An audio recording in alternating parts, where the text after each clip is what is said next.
You guys already know this is the main one tapping in all the way from H-Town, Houston, Texas. I'm here with my boy T.A.G. T.A.G. T.A.G, very nice, very evil. Yeah, that's T.A.G shit. The only thing we're gonna do is take over, baby.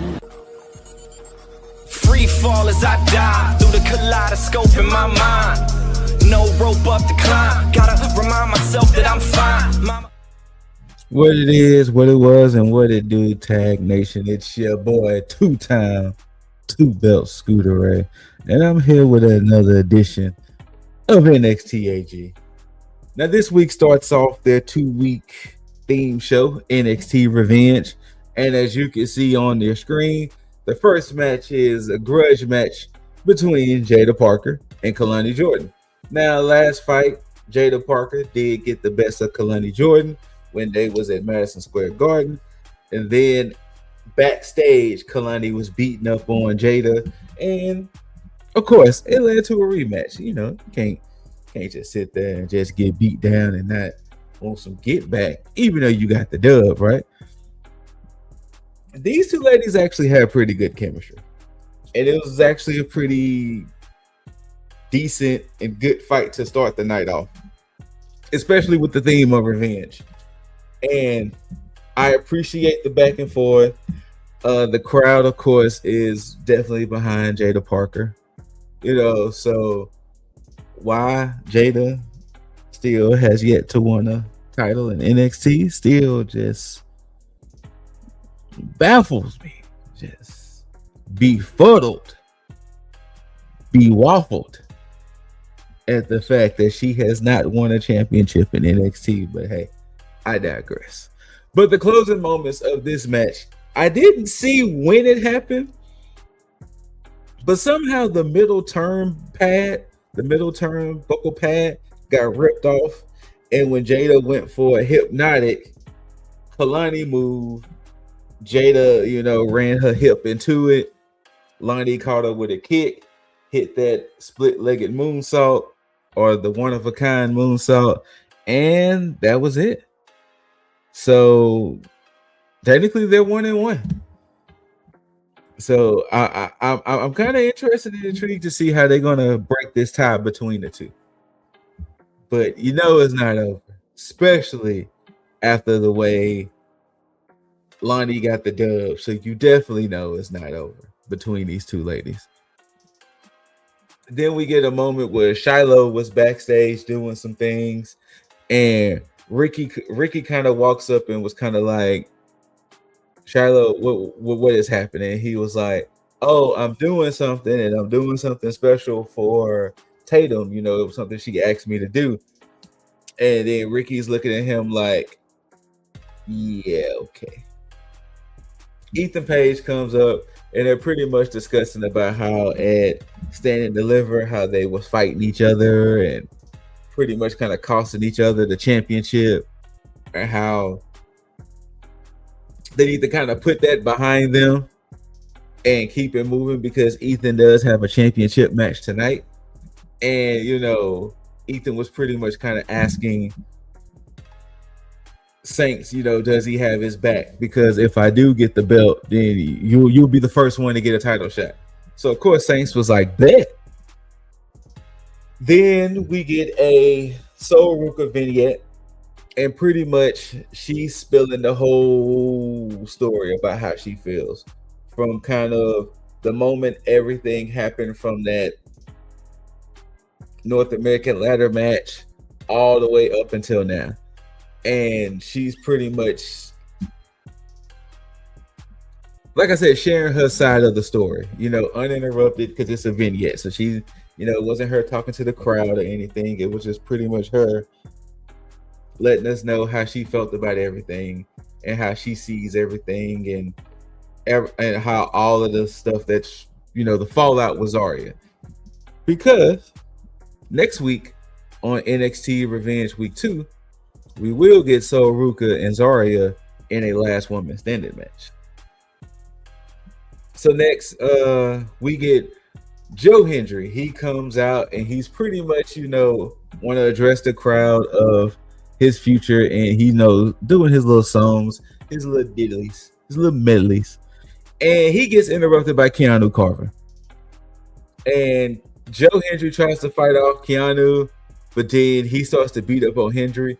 I don't know what did Keanu do. I need to see it again because I obviously missed it. But at the point when he was beating up Joe Hendry on the outside, Joe Hendry was busted open. So I missed something. I don't know if it was like he hit him with something that made it cause the blood or it was just accidental, but I missed something when Keanu started attacking Joe Hendry, and I know he was attacking security. Then they showed Joe again, and he bleeding. So I was like, oh, I definitely missed something. So, yeah. So Joe, and pretty much Joe Hendry was pretty much all in all saying is that he does want another crack at the NXT championship.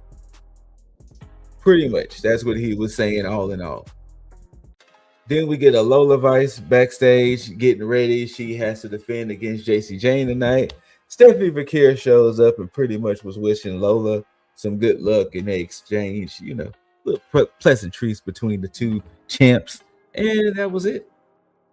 Then we get the debut, the NXT, the true NXT debut of Callie Armstrong. Callie Armstrong was the first Women's Evolve champion, and I wouldn't be surprised if the match she has Wednesday on Evolve is kind of like her final match on Evolve, so that way she's just fully on NXT now. And she took on LFG Season 2 winner Skylar Ray. Yeah, it was meant to be a back and forth contest, but you pretty much advertised, Callie's NXT debut. So yeah, it was cool for Skylar to try to fight back. You know what I'm saying? It was like, fight back, Skylar, fight back. But come on. And Callie's finisher is pretty much her doing kind of her version of the pounce. Not necessarily Monty Brown's-esque or Marcus Cravon, if you remember that. But she does run the rope similar to how Braun Breaker does. But she kind of does more of like the shoulder check kind of situation. And yeah, she flipped for Skylar out her boots damn there to get the dub. So yeah, she's putting the women's division on notice that Callie Armstrong is here kind of energy. Then we get a segment backstage where Vanity Project and Blake Monroe is back there, and they're pretty much saying that Blake wants another shot at the North American Championship. Stone is like, all right, I'll do it, but Tatum gets to pick the stipulation. And Blake kind of thought it over, and she was like, fine, okay. Because, Vanity Project gifted Blake Monroe her custom women's North American championship, and it's like, but you're not champion though. So yeah. But yeah, so, and more on that stipulation later. Our next match for the NXT championship, Tony D'Angelo is defending against All Ego Ethan Page. Since this match was in the middle of the show, it was like, ain't no way this belt about to change hands. You know what I'm saying? It's like Tony D just got it. First defense, really. So it was like, it's not the main event. It's like, ain't no way Tony D about to lose his belt. And when Ricky tries to come out and help, he gets drugged under the ring. And then we come out from the other side of the ring. Shiloh has kind of hog-tied Ricky Saints and kind of just, got him on out of there. But then it kind of led to a good back and forth. Like I said, it wasn't a bad match between D'Angelo and Page, but it was like D'Angelo just won this. So, yeah.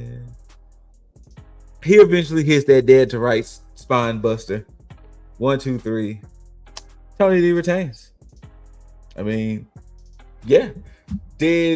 Saints is back there looking for Shiloh because he was like, Shiloh, you out here trying to make me look like a fool. This, that, and the third. And then we see Shiloh with all these different power tools and stuff. and he was pretty much like, he's still trying to do whatever he needs to do for Tatum, and Saints is just pretty much frustrated at the fact that Shiloh took him away from the match kind of energy. So it didn't necessarily say it was going to lead to a match between the two, but given history in wrestling, yeah, it's going to happen. Then we get Miles Bourne coming out, and he's pretty much saying, stand and deliver. He had his biggest match because he got to took on Black and Gold's Johnny Gargano, and he actually bought out the Black and Gold and Johnny Gargano. But even though he was on the highest of the highs with that victory, everybody talks about Deion Lennox attacking him rather than Miles beating Gargano. And pretty much after that, Dark State's music hits. All four men are in the audience, and they're pretty much like, between Deion and Saquon are pretty much like, yeah, we about to come down there and beat you up. And Miles was like, so this is the issue, right? Deion, you want this belt, but if y'all come down here and beat me up, most likely you're gonna put me on the shelf. And if you put me on the shelf, how are you gonna get this title match? And then Deion was like, whoa. And then Saquon, between Saquon and Deion, they're not seeing eye to eye. So Saquon is like, man, bump all of that. I'm about to go in there and squabble. As soon as Saquon goes in there, he gets hit with the Born Again. And they kind of yanked Saquon out of there. And it was like, well, that is the end of that segment. Then we get Zarya's vignette and her pretty much running down how everything looked on her side of the situation between her and Soul. Because like I said earlier, Zarya, Soul, last woman standing next week. It'll be the week after Mania. Then we get, for the Speed semifinals to go to the finals, EK Prosper, formerly Eli Knight, taking on Dorian Van Dux. He is the newest signee from Germany, if I remember correctly. And Dorian is not a bad guy. Like, he has that Tony Nese type feel where he's this bigger guy, but he still moves cruiserweight. Like, he still moves like a cruiserweight. Tony Nese and Pat. It's like a combination of both of those where, they're bigger, muscular guys, but they still have cruiserweight speed and this, that, and the third. Unfortunately, it wasn't Dorian's night because with like 10 seconds left, EK hits that high angle moonsault he hits to get the dub. So come next week for the Speed Championship, because remember, Ilya LaFleur had to relinquish it due to a shoulder injury. So next week for the finals, you got Birthrights, Lexus King taking on EK Prosper to see who will be the new men's speed champion. Then we get Kendall Gray pretty much talking, and she's like, she had big moments with winning the Women's Iron Survivor, big moment in being in Stand and Deliver, and that, she's not used to being in this position that she's in. So she's trying to get used to being friends and this, that, and the third. And she thanks, Ren Sinclair for, bringing her out of her shell more and more with these opportunities, being friends with Ren and opening up, that she definitely now feels more than ready to be NXT Women's Champion. So look out for that. Then Tatum is sitting on top of one of the rafters in the back, and Robert Stone has to use one of those not A-frame ladders, but the little rolling ladders, like if you were to get product down kind of ladders. And he's like, Tatum, you got me climbing up here. What's up? And she's like, well, this is my happy place.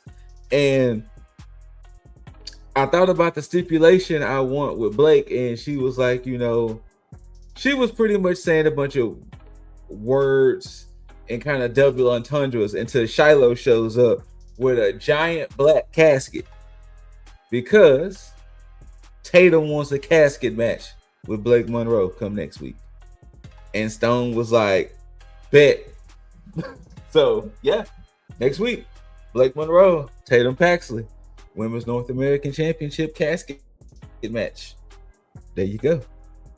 Then we get Dark State back there arguing, and pretty much Saquon is like, why are we not doing what Dark State does best and saying all of this stuff? And then eventually leads to Dion getting upset by saying,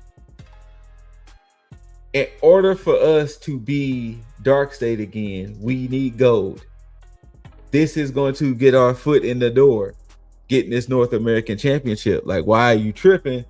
And they had to kind of do some cooler heads prevail type situation. But yeah, so before we get to the main event, as I previously stated with NXT Revenge Week 2, we now have Miles Bourne defending the North American Championship against Dion Lennox. Blake Monroe, Tatum Paxley, Women's North American Championship in a casket match. We're going to have Zarya, Sol Ruka in the last woman standing match. And we're also going to have Lexis King and EK Prosper for the Speed Championship. Keanu was back there talking to Stone, and Stone pretty much made the match that's going to be Keanu Carver and Joe Hendry next week as well. And Keanu was like, hey, if you put Joe Hendry back there with me, that's going to be his last night on NXT kind of energy. So we shall see, right? And on to the main event, y'all. Lola Vice is defending that NXT Women's Championship against JC Jane. Of course, JC has the ladies of Fatal Influence with her, Fallon and Laney. And this kind of ties to the way that I felt with the Tony D and Ethan fight. Lola just got this belt. It would have been wild as hell if y'all was like, hey, we're going to let Lola lose. You know what I'm saying? We're going to let JC be the first woman to win the NXT Championship 3 times. But good back and forth. Of course, the ladies had to interfere. None of that mattered. But the closing moments was Laney, Dex, Lola. Lola ducks the rolling encore to hit the spinning back fist. Then she kind of falls on JC to get the dub. That's ultimately how Lola retains. And of course, you know, they get their girl out the ring. And the other two members, as soon as they was kind of getting JC out the ring, they turn around and Callie just comes out there and just blow, runs through both of them. So Callie's on one side of the apron. Kendall Gray is on the other side of the apron. Izzy Dame is in the Raptors with the Cullen. Zarya shows up, and as soon as Zarya can kind of come out and look intimidating, Soul jumps on Zarya. And that's pretty much how the night ends. And I want to say Vic made a comment by, you know, all these ladies is trying to, you know, get into Vice City, you know, kind of thing. So Lola at least got some good contenders. You know what I'm saying? I just hope at least at some point Jada and Kalani get up in that. But you know, we shall see, right? We shall see. But that was NXT Revenge Week 1. Let us know how you feel about it down in the comments below. And always, whether you loved it or hated it, don't forget to rate it. Thumbs up, thumbs down, like, share, comment, like I asked before. Tag that subscribe button if you haven't already. Tag the notification bell if you haven't already. So that way we could just welcome you into the Tag family. You know what I'm saying? It's good over here. We're cool over here. Speaking of cool over here, shout outs to Lip Dizzle, Jaeger Bombastic, Juggernaut, aka The Juggernaut Show, and Leo, aka Kicking It with Leo. And shout outs to y'all out there. And remember, love one another, love yourself, take care of one another and take care of yourself. And until next time, you beautiful, beautiful, beautiful people out there, don't forget to tag out. Peace.